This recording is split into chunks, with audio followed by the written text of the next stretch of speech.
everyone, my name is Poodle, I'm a finance girly and also a dog on the internet, and let's just get right into my finance tracker Notion template.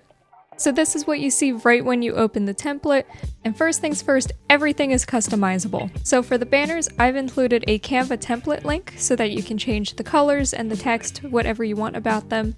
Right now, it looks like the text is a little bit cut off. That's because I like to keep Notion at a much smaller window than what I have right now for recording. So it usually looks fine for me, but you can change the size to whatever you want to fit whatever size screen you have. And down here for the clock, if you mouse over it, you will see this customize button, and over there you can change the color of the clock, if it's in 12-hour or 24-hour time, anything you want about it. So that is also fully customizable. I'll go over the different sections at the top soon, but first let's get down into our net worth tracking section. So up here you'll see the current net worth section. This just adds up every asset you've inputted and shows you your current net worth. And then down here at net worth tracker, this is where we're going to be tracking everything. So once we input some data, we'll be able to see a nice little bar chart here. But for now, let's move over to the table view. So this is all the data we're going to be inputting into our chart, and you can add the data here, but I think it's a little bit easier to come down here to quick actions and click on the track net worth button. So this is what pops up when you click on that button. It automatically inputs today's date. For me, it's September 9th. And then down here, you'll be able to select what asset you're inputting. These are the assets I have right now and what I like to track, but feel free to change these to whatever you want. So let's add some cash, and let's say we have about $1,000 in cash. And then down here at the last section, you're going to want to click on it and then click on current net worth. And so now we can see that's added to our table. Over here in the chart view, you'll see we have $1,000 in cash. And then up here, our current net worth is listed at $1,000. Let's add one more asset. Come back down to track net worth. Let's add $5,000 to our Roth IRA, and don't forget to click on current net worth again.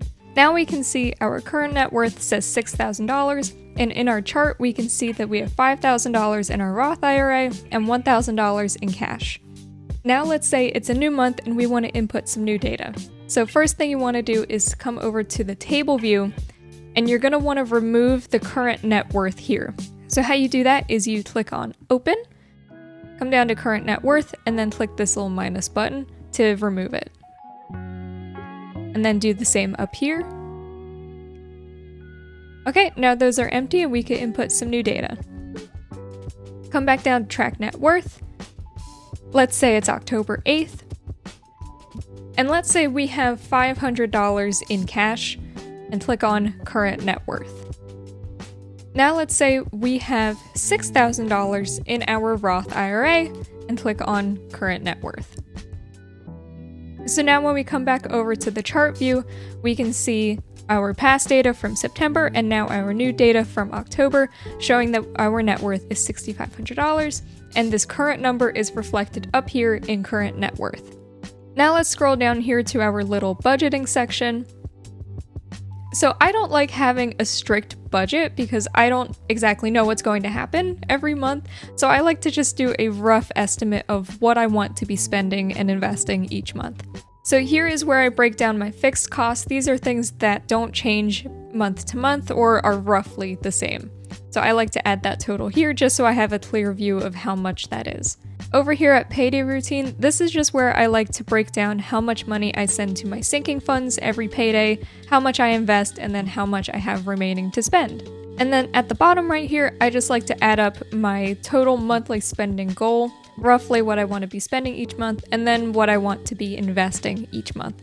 I find it really useful just to be able to see all these numbers right here really easily and be able to look at them all the time. Now let's scroll down to our monthly breakdown. This is where we are going to be tracking in depth all of our income, spending, saving, and investing. So up here, you can see that it breaks it down by each month exactly how much money is going in and out. And down here are just table views where you can see all of the money laid out. So let's start inputting some more numbers. Come back up here to the quick action section and we're going to add a new income. Click on new income, click on today's date, and these tags here are just where the income comes from. Feel free to add or edit these as you like. For now, let's just input salary, and let's say we get $1,500 a paycheck. And this month section down here, all you want to do is click on it and then click on the current month. So for right now, it's September. And then down here, we can see that September, we have $1,500 in income. We can also come down here and see it in this table view. Let's add one more income. Let's say we made some extra money today from one of our side hustles. Let's say we made $25. And don't forget to add this month right here. Now we can see that our income for the month is $1,525, and we can also see it down here in this table. Every other section works the exact same. You're just going to click on one of these buttons, input the value, input the month, and then it will pop up here. Let's just input some spending real quick. So we're going to click on new expense, click on today's date, and let's say we went out to dinner and we spent $30. Don't forget to click on the month. So now down here, our spending is at $30 in September, and we can also see it in this table down here. So the savings and investing also work the exact same. You just click on these buttons up here, input the numbers, and everything will automatically populate. Now let's go talk about some of the other sections we have. So this is our goals section. This is just where we're going to track our financial goals. So to add a new goal, all you do is click on this new page button. This is what pops up after you click that button, and the only things you need to worry about are this new page up top, the current amount, and the goal amount. You don't need to worry about anything else down here. So let's say our goal is we want to max our Roth IRA for this year. So you're going to type in the goal at the top, you're going to type in your current amount, let's say we're at $0, and then the goal amount, which is $7,000 for this year. So now we can see what we're currently at, what our goal is, and we can also see our percentage to completing that goal. So to update or complete a goal, all you do is you click on the goal and then change this current amount. So let's say we've completed this goal for the year. Now we're going to move it down here to completed goals. What we're going to want to do is click on new page under completed goals. This is what pops up, and we're just going to leave this blank. You only have to do this for your first completed goal. This is essentially just creating a placeholder because it doesn't work if there's nothing in the database. So we've got our placeholder there. What we're going to do is come up to our current goal, click on move to, and then move it to completed goals. So now our goal has been moved down to completed goals, and we're just going to delete this placeholder.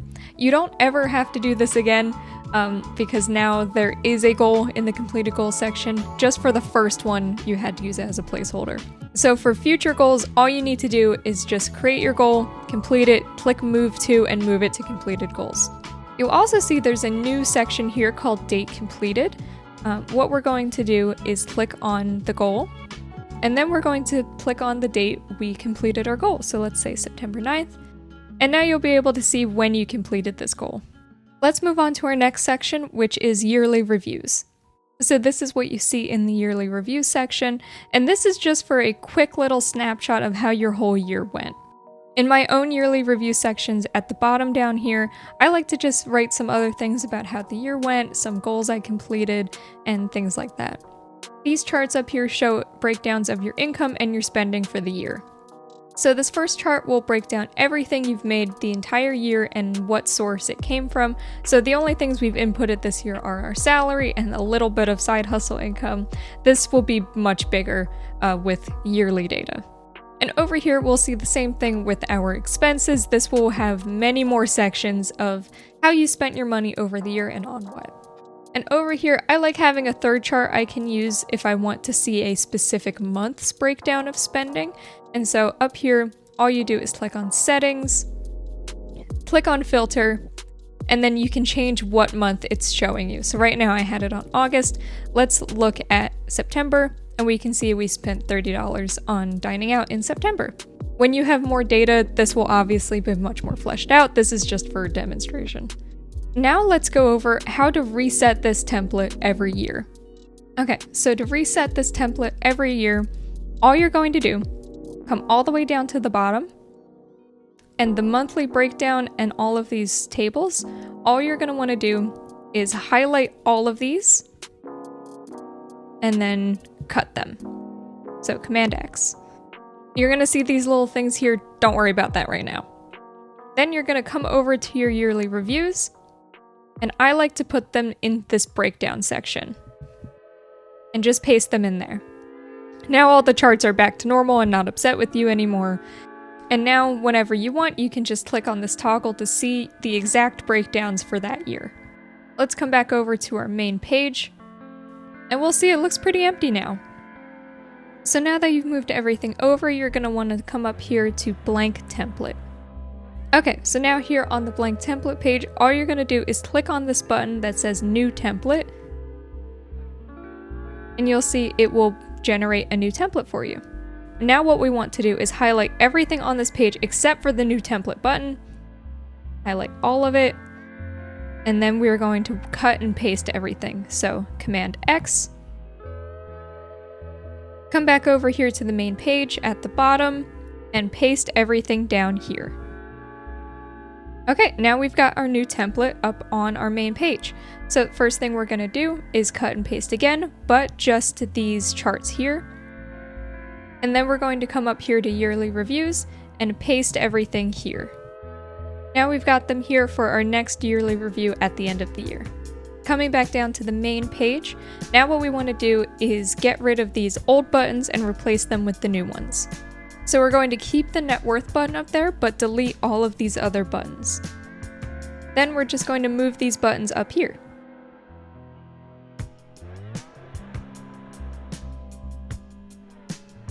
And then just the last one. And there we go, now we've got all new buttons. Then you just want to change the name of all of these databases down here. Change every single one. Now that these names are changed, we just need to fix the buttons a little bit. So come up here, click on the gear. Now this is going to say template income. You're just going to want to click on this little arrow and switch it to 2026 income. And then do this for every single button here. So change this from template spending to 2026 spending. Same for the savings, and then same for the investing. There you go, now these new buttons are set up with the new templates and you're ready to get tracking a new year. And that's pretty much everything. Thank you all so much for trying out my finance tracker template. You can get it on my Etsy page, which I've linked down below. Let me know if you like it and if it's helping you track your finances. And thank you so much for watching. See you next time.